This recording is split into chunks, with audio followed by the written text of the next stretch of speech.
આપ સર્વોને હેતપૂર્વક જય શ્રી સ્વામિનારાયણ। આજની સત્સંગ કથા વાર્તા નિજ મંદિર સાવરકુંડલા। આજની સત્સંગ કથા વાર્તામાં આપને શ્રીમદ વાસુદેવ મહાત્મ્યની કથા સાંભળશું। અધ્યાય 19। કાર્તિક સ્વામી કહે છે કે હે સાવરની મુને, બદરિકાશ્રમને પામ્યા પછી નારદજી ભગવાન શ્રી નર નારાયણ ઋષિના દર્શન પામ્યા। તે ઋષિઓ મધ્યે મહા મોટા ઋષિ, આધુનિક નહીં પણ પુરાતન, પોતાના ભક્તોના સદ્ગુણોના ઉદય માટે જ તીવ્ર તપને કરતા એવા, ભક્ત શિક્ષણાર્થે દ્રઢ આત્મનિષ્ઠા તથા અચળ બ્રહ્મચર્ય વ્રતને ધારી રહેલા દિવ્ય મંગળ દેહ જેમનો છે, સર્વ લોકોને પ્રકાશ કરનારો જે સૂર્ય, તેથી પણ પોતાના દિવ્ય તેજથી અતિ અધિક, જેમના વક્ષસ્થળમાં શ્રી વત્સનું ચિહ્ન છે, દેવ નર આદિક સર્વેને પણ પૂજનીય એવા, મસ્તકે જટા જૂટને ધારી રહેલા, જેમના હસ્તતળમાં પદ્માકાર રેખાનું ચિહ્ન છે, જેમના ચરણ તળમાં ચક્ર સદૃશ રેખાકાર ચિહ્ન છે, જેમનું વક્ષસ્થળ બહુ વિશાળ છે, જેમના બંને ભુજ જાનુ પર્યંત લાંબા છે, શ્વેત, સૂક્ષ્મ અને વળી ઘાટાંગ વસ્ત્રોને ધારી રહેલા, સુંદર શાંત મુખારવિંદ અને વિશાળ લલાટ જેમનું છે, રૂડી ભ્રુકુટી ને શુભ નાસિકા જેમની છે, બીજાંગ પણ બધાંગ સામુદ્રિક શાસ્ત્રમાં કહેલા શુભ લક્ષણોએ જે સંપન્ન છે, નવીન મેઘ સમાન શ્યામ શરીર વર્ણ અને દિવ્ય અપ્રાકૃત મૂર્તિ જેમની છે, આ રીતે જે અનેક સદ્ગુણો એ સંપન્ન સુપ્રસિદ્ધ છે, આવા નર નારાયણ ભગવાનના દર્શન નારદજી પામ્યા। તેવા દુર્લભ દર્શન પામતાં નારદ મુનિ શ્રી નર નારાયણની સમીપે વિનિત વેશથી જઈને ભક્તિથી પ્રદક્ષિણા અને સાષ્ટાંગ પ્રણામ કરી બે હાથ જોડીને સન્મુખ બેઠા। અનંતર તપ, યશ અને તેજના પણ નિધિ રૂપ એવા ઋષિવર્ય નર નારાયણ ભગવાને નૈષ્ઠિક વર્ણીએ અવશ્ય કરવાનો સંધ્યા વંદનાદિક પૌર્વાહ્નિક નિત્ય વિધિ કરીને પરવાર્યા પછી નિત્ય વિધિ સમયે ધારેલા મૌન વ્રતનો ત્યાગ કરીને અવ્યગ્ર મનવાળા થઈને સન્મુખ બેઠેલા નારદજીની પ્રીતિથી પાદ્ય, અર્ઘ્ય આદિક વડે સારી પૂજા કરી। પૂજા કર્યા પછી શ્રી નર નારાયણ ઋષિ દર્ભાસન માંગ બેઠા, અને નારદજી પણ તેમની આજ્ઞાથી દર્ભાસન માંગ બેઠા। આ ત્રણ મૂર્તિઓ જ્યારે તે આસન ઉપર વિરાજમાન થઈ ત્યારે જે દેશમાં તેઓ બિરાજ્યા છે, તે દેશ ચોગરદમ બહુ જ શોભવા લાગ્યો।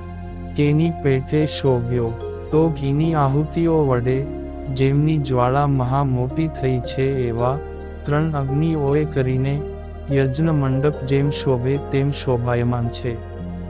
સુખેથી બેઠા પછી તેમને મધ્યે નારાયણ ભગવાન એકલ અવતરણચિહ્ન નારદ પ્રત્યે વાક્ય બોલ્યા જે પાદ્ય, અર્ઘ્ય, આચમનીય આદિક વડે જેમનું ઉત્તમ આતિથ્ય કરવામાં આવ્યું છે, માટે જ તેમને બહુ મોટું માન મળેલું છે, અને સુખેથી બેઠેલા તથા માર્ગના પરિશ્રમે રહિત થઈ ગયા છે। વળી શ્રી નારાયણ પૂછે છે કે હે બ્રહ્મન નારદ, અમારા પરમ કારણભૂત અવતારી સનાતન પરમાત્મા તે ભગવાનના બ્રહ્મધામમાં તમોને દર્શન થયાં કે કેમ? ત્યારે આ રીતે નારાયણે પૂછેલા નારદજી હવે કહે છે કે હે ભગવાન, અક્ષરધામમાં અખંડ રહેલા સર્વના કારણ પરમેશ્વર વાસુદેવ ભગવાન તમારા અસાધારણ અનુગ્રહથી મને સારી રીતે દર્શન થયાં છે। તમારી સેવા કરવા માટે જ તે વાસુદેવ ભગવાને જ પ્રેરણા કરવાથી હું આપના આશ્રમમાં આવ્યો છું। તો હવે હું નિરંતર તમારા પરાયણ થઈને તમારી સાથે જ નિવાસ કરી રહીશ। હવે તમારી સેવા સિવાય મારે કશો અર્થ નથી। આ રીતે નારદજીએ કહેતા હવે શ્રી નારાયણ કહે છે કે હે બ્રહ્મન, તમો બહુ ધન્ય ભાગી થયા છો, કારણ કે તમારી ઉપર વાસુદેવ ભગવાને મહાન અનુગ્રહ કર્યો છે. તો તમને સ્વયં પ્રભુ પરમાત્માએ સાક્ષાત પોતાનું દર્શન આપ્યું છે. તે ભગવાનના કોઈ દેવ કે ઋષિ પણ દર્શન પામી શક્યા નથી. દેવ ઋષિ વગેરે દર્શનની ઈચ્છાવાળા તો છે જ, પણ તેમને તે ભગવાનના દર્શન દુર્લભ છે. આવાં સર્વ દુર્લભ દર્શન તમને શ્રી નારાયણે આપ્યા. એ જ એમનો નિરતિશય અનુગ્રહ જાણો. આથી બીજો કોઈ પણ અનુગ્રહ અધિક નથી. આવા સર્વાધિક અનુગ્રહને તમો પામ્યા, માટે તમો બહુ ધન્ય ભાગી થયા છો. આવું ભાગ્ય કોઈનું પણ નથી. જ્યારે દેવ ઋષિને પણ તેમના દર્શન દુર્લભ છે, તો બીજા કોણ તેમના દર્શનને પામે? તો તે ભગવાનની એકાંતિકી ભક્તિએ કરીને, જેઓ બ્રહ્મૈક્ય ભાવથી ભગવાનના સાધર્મ્યને પામ્યા છે, તે જ દર્શનાધિકારી હોઈને સર્વના કારણ તે પરમબ્રહ્મ પરમાત્માના સાક્ષાત દર્શન પામે છે. ભગવાનના સાક્ષાત દર્શનમાં તેમની એકાંતિકી ભક્તિ જ મુખ્ય કારણ છે. દિવ્ય મૂર્તિ પુરુષોત્તમ તે ભગવાન અભક્તોને તો દુર્દર્શ છે. એમના દર્શન એમને કદાપી થતા નથી. હે નારદ, આ વચન મેં સત્યને સમીચીન કહ્યું છે, એમાં કાંઈ સંશય નથી. જ્યારે આ રીતે સર્વથા તેમનું દર્શન દુર્લભ છે, ત્યારે નારદજીએ પૂછ્યું કે તો મને તે કેમ થયું? તે શ્રી પ્રભુ કહે છે કે દ્વિજોત્તમ, આ જગતમાં તે પુરુષોત્તમ ભગવાનને એકાંતિક ભક્ત થકી બીજો કોઈ પણ અતિ વહાલો નથી. એક એકાંતિક ભક્ત જ સર્વાધિક વહાલો છે. આવા હેતુથી સ્વયં પુરુષોત્તમ નારાયણે પોતાના એકાંતિક ભક્ત એવા તમને પોતાના દિવ્ય સ્વરૂપનું દર્શન આપ્યું છે. જે પરાત્પર પરમાત્માના તમને દર્શન થયા, તે અચ્યુત સ્વરૂપ સ્વભાવાદિકથી અને આશ્રિત સંરક્ષણ રૂપ વ્રતથી ક્યારે પણ પ્રચ્યુતિ નહીં પામનારા હોવાથી અચ્યુત નામથી કહેવાય છે. તે પોતે ચરાચર વિશ્વમાં સદા વ્યાપીને રહ્યા છે, છતાં તે વિશ્વના કોઈ પણ દોષનો સ્પર્શ તેમને ત્રિકાળમાં પણ નહીં હોવાથી સ્વતઃ શુદ્ધ છે. આ ભગવાન સદૈવ ગુણાતીત, અપ્રાકૃત, અદ્ભુત દિવ્ય આકૃતિવાળા છે, પણ તેમના કરચરણાદિક અંગો દિવ્ય, શાંત, શ્વેત તેજઃપુંજને લીધે આવરિત રહે છે. આ ભગવાન અખંડ અનવધિક આનંદ સ્વરૂપ હોઈને ભક્તાને આનંદ આપનારા છે. પછી નારદજીએ કહ્યું કે ગુણાતીતને રૂપ વર્ણ આદિક કેમ દેખાય? તો કહે છે કે પુરુષોત્તમનું જે રૂપ, મૂર્તિ, કૃષ્ણાદિક વર્ણ, કિશોરાદિક વય અને જાગ્રતાદિ અવસ્થા છે, તે પ્રાકૃત છે જ નહીં, કિંતુ તે રૂપાદિક સર્વ પણ દિવ્ય ને અપ્રાકૃત છે. ને જે સર્વ ઉપકરણો, વસ્ત્ર આભરણાદિક તે પણ દિવ્ય છે. વળી પ્રાકૃત હોય તો શંકા આવે. આવા દિવ્ય મૂર્તિ પુરુષોત્તમ નારાયણ જ એકાંતિક ભક્તોને પરમાગતિ રૂપ પરમ પ્રાપ્ય છે. આથી કોઈ ઉપર ઉત્કૃષ્ટ પ્રાપ્ય છે જ નહીં. પોતાના આત્માનું અક્ષર બ્રહ્મની સાથે જે એકપણું છે, તેને પામેલા માટે જ માયાના જે ગુણકાર્યો તેનાથી રહિત થઈ ગયેલા એવા આત્મા રામો પણ વાસુદેવની એકાંતિકી ભક્તિને અખંડ કર્યા કરે છે.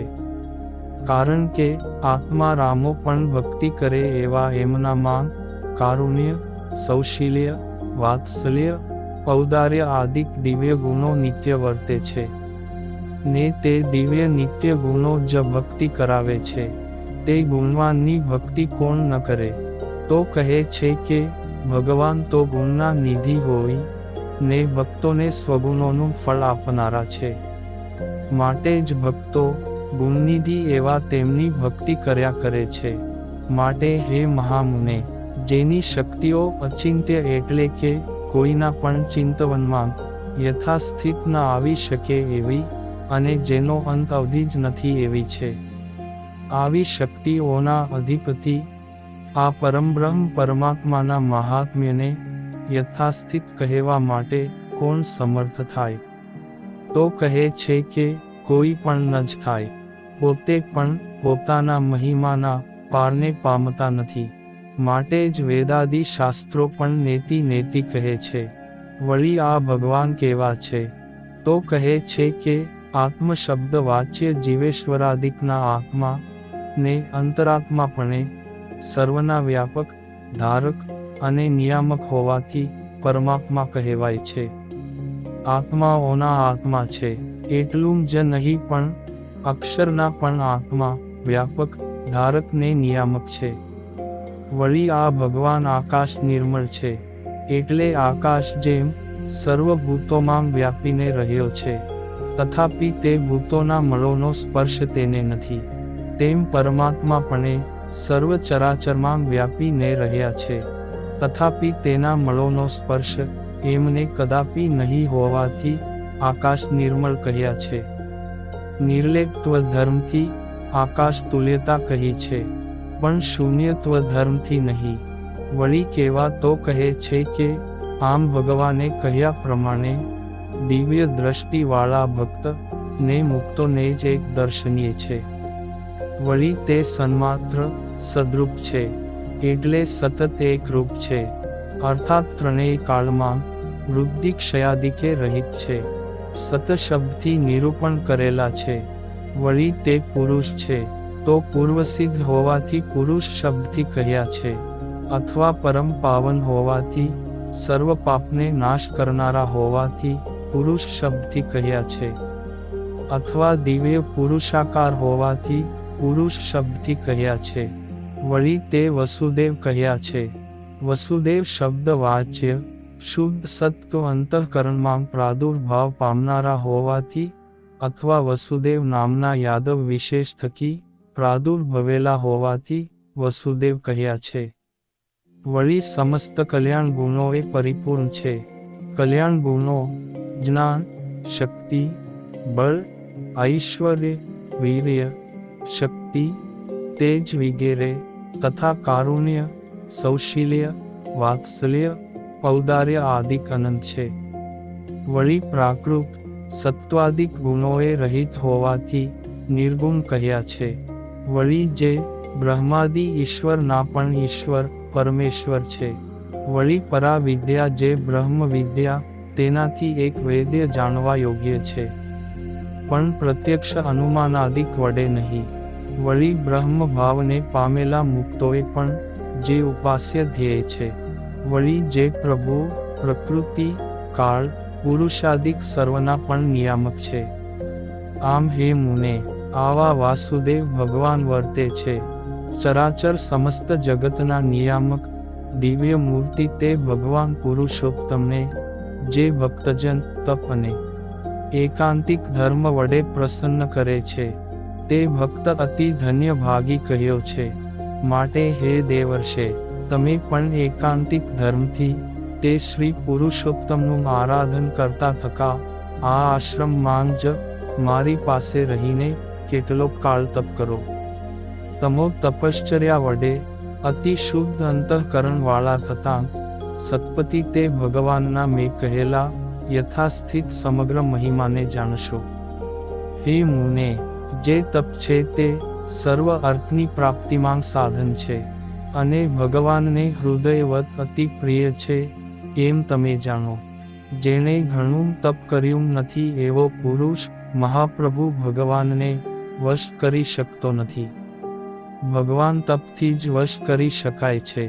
હવે કાર્તિક સ્વામી કહે છે કે હે સાવરણી મુને, આ પ્રકારે નર નારાયણ ભગવાને કહ્યું એટલે મહામતી નારદ મુનિ બહુ પ્રસન્ન થઈને તપ કરવાને ઈચ્છતા થકા નર નારાયણ પ્રત્યે આ પ્રકારે બોલ્યા જે આગળ કહે છે. ઇતિ શ્રી સ્કંદ પુરાણે વિષ્ણુ ખંડે શ્રી વાસુદેવ મહાત્મ્ये નારદ એવં નારાયણ સમાગમે 49 અધ્યાય સંપૂર્ણ. અને હવે પછીની કથા વાર્તા આપને આગળના ભાગમાં સાંભળશું. અત્યારે આપ સર્વોને ભાવથી જય શ્રી સ્વામિનારાયણ.